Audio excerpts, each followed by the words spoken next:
राजा हरिश्चंद्र का जन्म लगभग 8000 वर्ष पूर्व हिंदू पंचांग के पौष माह के शुक्ल पक्ष की पूर्णिमा के दिन सूर्यवंश में हुआ था।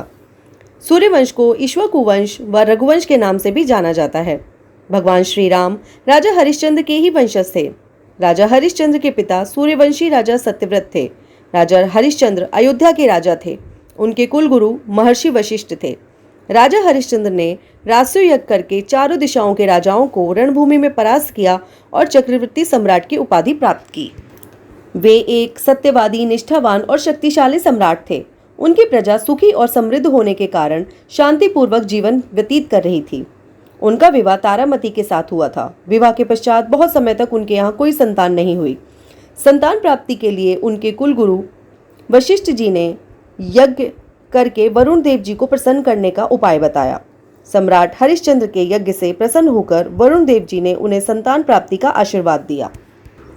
कुछ समय के बाद राजा हरिश्चंद्र को पुत्र की प्राप्ति हुई।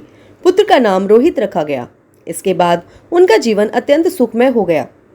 कुछ समय बाद देवताओं के यहाँ इंद्रदेव जी की एक सभा हुई, जहाँ पर महर्षि वशिष्ठ और महर्षि विश्वामित्र उपस्थित हुए। देवराज की राजसभा में चर्चा हुई कि मृत्युलोक में कौन सा ऐसा मनुष्य है जो स्वर्ग प्राप्ति का अधिकारी बन सकता है। तब महर्षि वशिष्ठ ने राजा हरिश्चंद्र का नाम सुझाया, परंतु महर्षि विश्वामित्र ने इस सुझाव का विरोध किया। इसके पश्चात यह निष्कर्ष निकला कि महर्षि विश्वामित्र राजा हरिश्चंद्र की परीक्षा लेंगे। राजा हरिश्चंद्र ने अपने स्वप्न में महर्षि विश्वामित्र को अपना पूरा राजपाट दान में दे दिया। अगले दिन महर्षि विश्वामित्र राजा हरिश्चंद्र के द्वार पर उपस्थित थे। महर्षि विश्वामित्र ने राजा को स्वप्न की याद दिलाते हुए उनका पूरा राजपाट दान में मांग लिया। राजा हरिश्चंद्र ने एक क्षण के लिए भी नहीं सोचा और अपना पूरा राजपाट महर्षि को दान में दे दिया। इसके बाद महर्षि विश्वामित्र ने दक्षिणा की मांग की। अब देने के लिए कुछ भी शेष नहीं बचा था। तब राजा हरिश्चंद्र ने स्वयं को और अपनी पत्नी को नीलाम करके दक्षिणा के लिए धन जुटाया। उनकी पत्नी तारामती एक सेठ के घर में घरेलू सेविका का कार्य करने लगी और उनका पुत्र रोहित भी अपनी माता के साथ ही था। हरिश्चंद्र एक चंडाल के सेवक का कार्य करने लगे। हरिश्चंद्र का कार्य दाह संस्कार के बदले मूल्य वसूलने का था। कुछ समय पश्चात एक दिन हरिश्चंद्र का पुत्र जब बगीचे से फूल तोड़ रहा था, तब उसे सांप ने डस लिया और सांप के डसने से उसकी मृत्यु हो गई। दुखी माँ तारामती अपने बेटे को लेकर शमशान पहुंची तो वहां पर उसे राजा हरिश्चंद्र मिले। सम्राट का पुत्र मर चुका था और उसका दाह संस्कार करना था। तारामती के पास दाह संस्कार हेतु देने के लिए कुछ भी नहीं था, परंतु सम्राट हरिश्चंद्र अपने धर्म पर अडिग रहे। उन्होंने साम्राज्ञी तारामती को दाह संस्कार की अनुमति नहीं दी।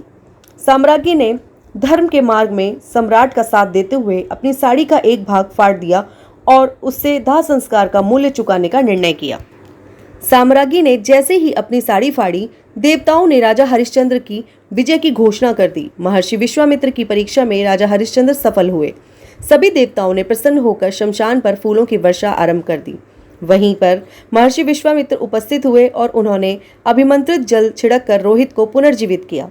देवताओं ने राजा हरिश्चंद्र को स्वर्ग में आमंत्रित किया, परंतु राजा हरिश्चंद्र ने अपनी प्रजा का विचार करते हुए यह कहा कि वे स्वर्ग तभी आएंगे जब उनकी प्रजा को भी स्वर्ग में एक दिन व्यतीत करने को मिलेगा। सम्राट हरिश्चंद्र ने जो कहा वैसा ही हुआ। रोहित ने सूर्यवंश को आगे बढ़ाया। आगे उनके वंशज सम्राट रघु एवं भगवान श्री राम जैसे प्रतापी राजा हुए।